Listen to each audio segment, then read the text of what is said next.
từ tư khang chương từ tư khangកើតអរិយស័ត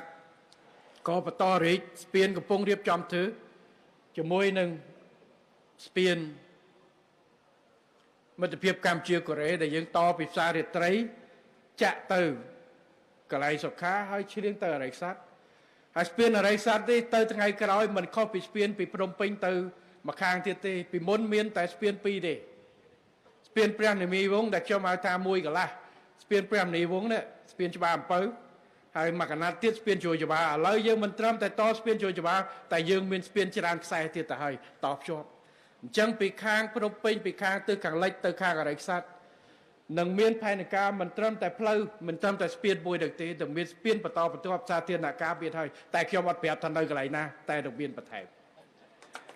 ឥឡូវយើងធ្វើពីរស្ពាននៅដីឥដ្ឋមួយហើយស្ពានដែលឆ្លងទន្លេមេគង្គលើមេគង្គក្រោមប៉ុន្តែទៅមុខនឹងមានទៀតបាទហើយកំពុងតែចរចាប្រឌិតមើលអាលទ្ធភាពមិនអាលើអាកាសមើលអាក្រោមអាចំណុចដីទៀតកំពុងសិក្សាបន្ថែមទៀតតែទោះទៅយ៉ាងណាវាមិនសំខាន់អាលើអាក្រោមស្អីក៏បានដែរឲ្យតែបានសម្រាប់ប្រជាជនឆ្លងកាត់គ្រប់ពេលវេលាដោយមិនចាំបាច់ភ័យខ្លាចដគេបិទមានម៉ោងណាស្មើណាអាចឆ្លងទៅបាននេះហើយគឺជាអ្វីដែលយើងចង់បានឲ្យប្រជាពលរដ្ឋរបស់យើងបាទ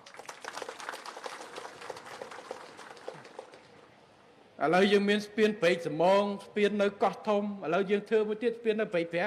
ចេះតែបន្តឲ្យអ្នកកើតអ្នកលិចតជាប់គ្នាឲ្យបានកាន់តែច្រើនបាទចឹងស្រួលសម្រាប់ប្រជាពលរដ្ឋនេះហើយគឺជាការកសាងហើយកន្លែងនេះខ្ញុំគិតថាដែលយើងធ្វើនៅទីនេះពិពិធកម្មទឹកស្អាតនៅទីនេះហើយមិនមែនគិតទេវានឹងคล้ายទៅជាទីក្រុងផ្សេងនៅតំបន់នេះយូរនឹងឆាប់ព្រោះការរីកចម្រើនដោយខ្ញុំនិយាយប្រតិកលានៃតំបន់អាកាសយានដ្ឋានតំបន់ភស្តុភារកម្មរោងចក្រដែលក្រៀបដោយមានតំបន់សេដ្ឋកិច្ចពិសេសប្របានហើយគ្រោងដាក់នៅតំបន់ពលានហោះ